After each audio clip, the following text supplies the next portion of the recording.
réflexion. Hein. Bon, c'est vrai qu'il y a, on ne va pas l'occulter, la piste éventuellement va augmenter la fiscalité communale, mais il y a beaucoup d'autres pistes, notamment sur aussi peut-être réaliser des économies sur des postes de. Je pense qu'il faut jouer sur les deux tableaux. Voilà. Donc, il y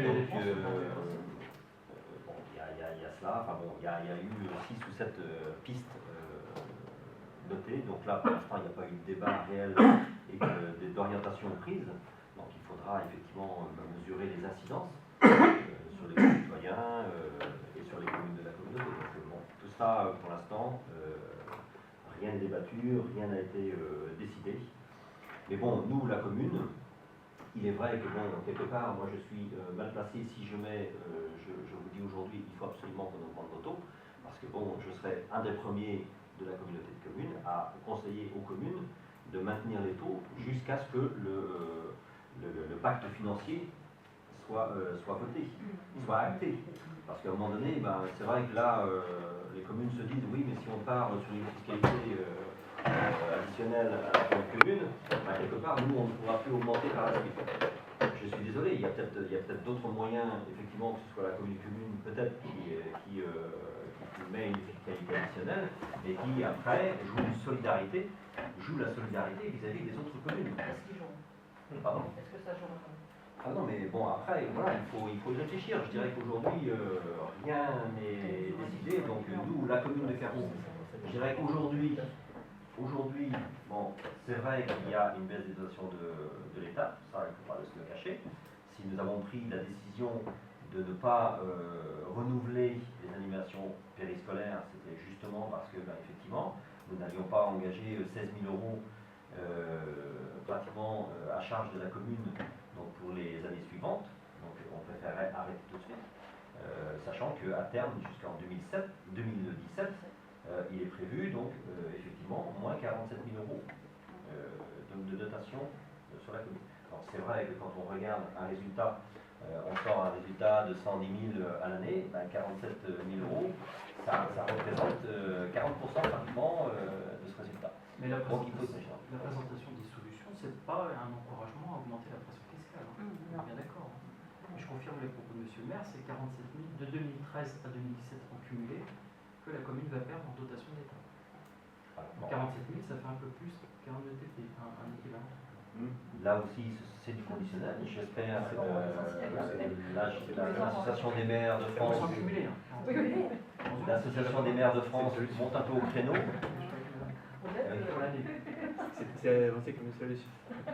Pardon?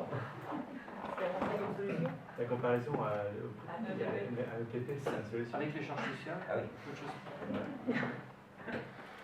Bon, enfin, vous m'avez compris, moi je souhaiterais qu'on puisse renouveler les taux sans modification et d'attendre au moins le pacte financier, que celui-ci soit voté.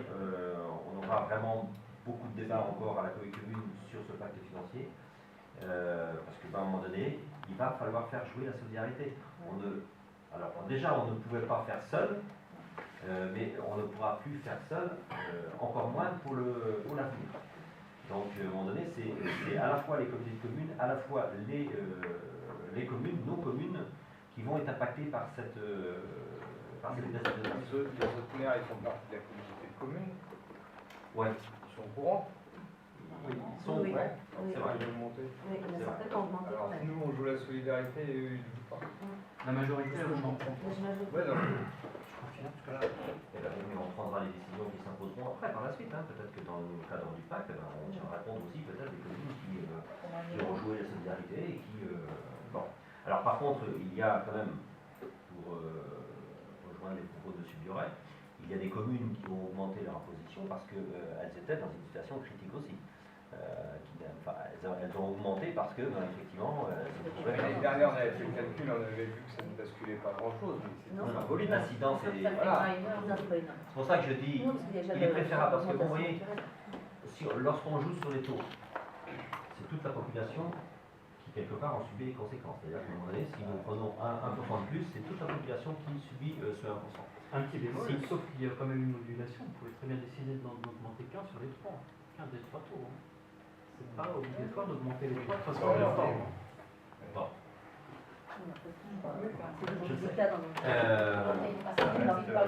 Je pense qu'en termes d'équité, il est préférable de travailler sur les bases aujourd'hui, c'est-à-dire que véritablement, peut-être qu'il n'y aura pas d'incidence, mais de revoir cette classification 8-7-6 là, sur les constructions, peut-être des logements, des travaux qui ont été faits qui n'ont pas été déclarés, donc il n'y a pas de taxe foncière bâtie ou de taxe d'habitation de versée.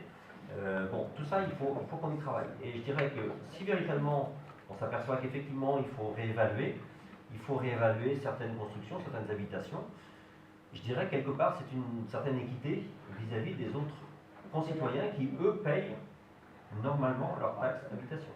Hein, on ne va pas pénaliser quelqu'un, au contraire, on va peut-être pouvoir lui dire, écoutez, on vous a effectivement réévalué l'habitation, parce que, effectivement, pendant toutes les années précédentes, vous n'avez pas été réévalué. Donc là, c'est une juste équité que de vous remettre à niveau par rapport à ce que payent l'ensemble des autres concitoyens. Si ça représente que 10 personnes, tu ne vas pas exposer. Non, mais c'est pour ça qu'il faut qu'on le regarde. C'est peut-être à la marge, peut-être. Les 644 foyers fiscaux en 2014 à Carreau. Je pense qu'il y en a plus que 10. 644 foyers fiscaux à Carreau en 2014. Pour 1215 habitants. Ce qu'on voyait, c'est qu'en fait, on utilisait la base fiscale des bases à carreaux. Alors qu'on peut pas supposer que les maisons ou les gens. Elle va pas moins cher. Pas moins cher, quoi. En termes de type de maison, on est équivalent aux autres communes. Et la base est plus faible.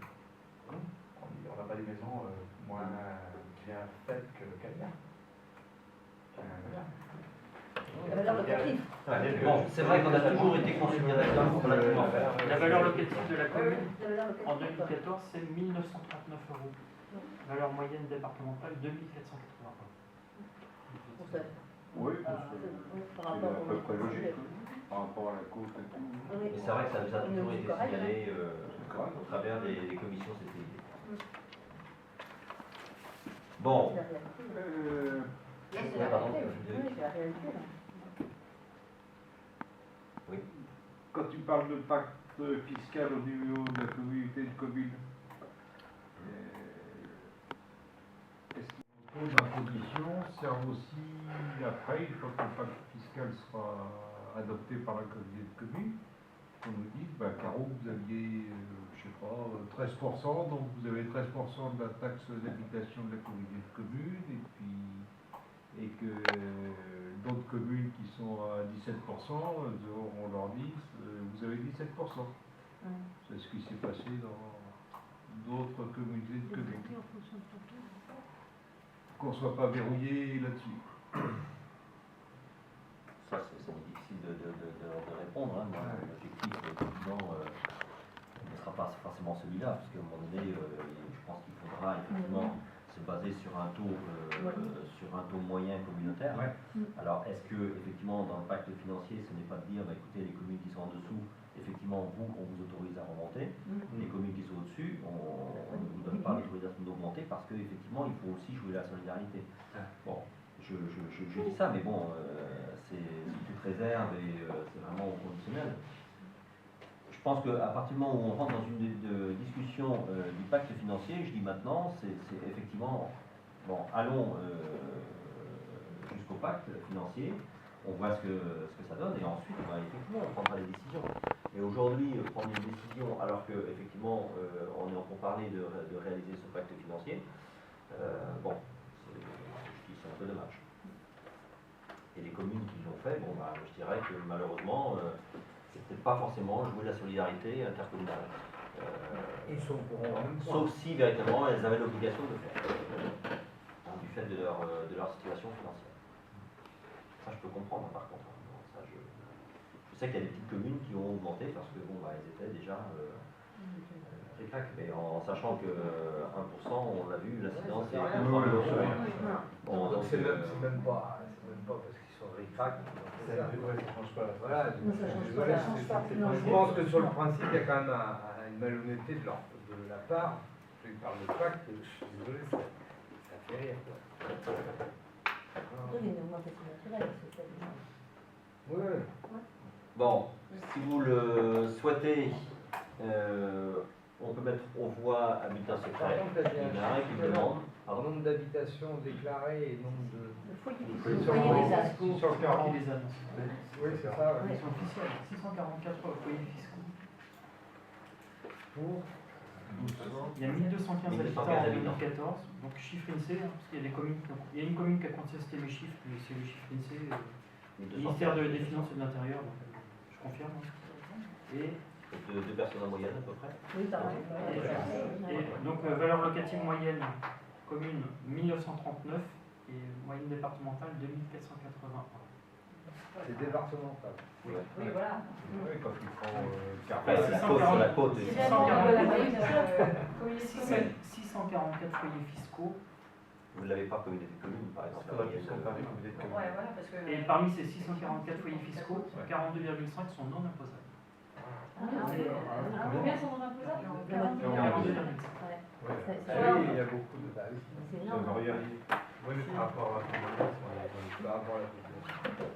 je sais pas. Non imposable, Il y en a plus ici qu'ailleurs ou pas? je pense pas. Hein? Il y en a plus ici qu'ailleurs ou pas? Voilà.